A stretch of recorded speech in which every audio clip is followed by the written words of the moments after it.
Okay, so in this programming assignment, you are now going to utilize frames. So you can see here right at the beginning, it says your website will include 4 frames, which you can already see in my student example here, including one with links to a variety of pages and one in which to display those pages. So here you're going to have the main chunk here, those main comments at the beginning where you just tell me a little bit about you and the purpose of the file. And then something to note at the end of this project, you will need a hard copy of the HTML code for all of the programs that, or all the files that you create. You need a hard copy of the frame definition file so that I can see that you created a frame definition file, and then you'll want to save these correctly to the shared drive. So, problem in front of you, and then I'll show you the example over here, is that you are going to modify your Unit 3 programming assignment to utilize 4 frames as shown below. If you utilize entire web pages, be sure to copy the web page into the same folder as your Unit 5 project files. And I'll explain what that sentence means in just a second. But the big thing is you're going to have these 4 main frames, and I'll break them down in just a second. You have one for a logo, one for a header with your name, one for a menu bar, and one to display information that is about you. So if you go to the back side, this is where I really break down the problem. So it says, please perform the following task. Go to your Unit 3 programming assignment. So this was the one where you did the All About Me website with tables, and I want you to do the following. If you had any issues, which a lot of you did not, please fix any of the problems that you had. So see the notes that I gave you. If you had something that didn't work, you need to fix it. And then from here, what I want you to do is I want you to copy those files and create a new folder for this unit. So we're going to reuse these files so you don't actually need to recreate the wheel. So copy those files, all from your Unit 3 program folder, and put it into a Unit 5 program folder.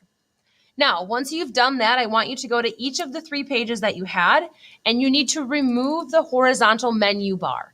So that had links to the home page and the school page and the work schedule page. Take all of those menu bars off. You aren't going to need it anymore because we're going to utilize frames instead. Then from there, you can leave the rest of the pages as is. Then the next piece says you're going to create a 4th web page with a logo frame, which should include the following. So find online or create your own, some sort of logo to represent you. This can be a picture of you or something other that's a graphic. Whatever it is, it's going to represent you or one of your interests or something. Remember to keep it small, as this frame will be small in size and your disk space will be limited as well. So here we have Ashley's logo. Then from here it says create a web page to display the logo and be sure that the background is compatible to your other pages, which hers is, and make this logo a hyperlink to the All About Me page. So something I want you to note, I'm just going to click on one of the other ones, but if I click on her logo, it brings her All About Me page up. So the logo brings up the All About Me page. So no matter where we are, the logo brings me back to the All About Me page. So make sure that your logo is a link. After you've created that page, you're going to create a 5th web page for the header frame. And then this one is going to just have some font about you. So it should be in a big, bold, brightly colored letters. Make sure you use some font stylings in there. And make sure that it's compatible with the rest of the website, but it's just really a title, and this one isn't going to change. It's just going to be there, and it's going to be like a title for your page. So rather than having Ashley Squires at the top, she has it as a frame separate. So it's its own web page. Then you're going to create a 6th web page, and this one is going to have a table that contains a vertical menu bar for 3 web pages. So here you can see her vertical menu bar. She utilized the table for that. And what happens is her home page makes her home page appear in this main window. Her work schedule, if I click on it, makes her work schedule page appear in this main window. If I click her school schedule page appears in this main window. So notice how this vertical menu bar allows me to switch between the 3 pages about her. So yours should do the same. You have a vertical menu bar, one with text and images that links to different pages about you, and make sure you have a consistent color scheme between all of those pages so that it's pretty effortless to switch between them. Then, in kind of the background of all of this, you should be creating a frame definition file, which includes the following. So you're going to have to create a frame definition file that has the 4 frames as shown and links the appropriate web pages into each frame. You should have a border and thickness and color as the same as the rest of the pages. So I don't care what your border and color scheme is, but it needs to be consistent between all of the pages. And then here's where I get specific. The top two frames, the logo and the header frame, should not allow scroll bars. So what I mean by this is no matter how small I make them, they don't get scroll bars. I can't scroll down. So I shouldn't be able to make a scroll bar appear. So that's the first piece there. The bottom two, they can. That's fine.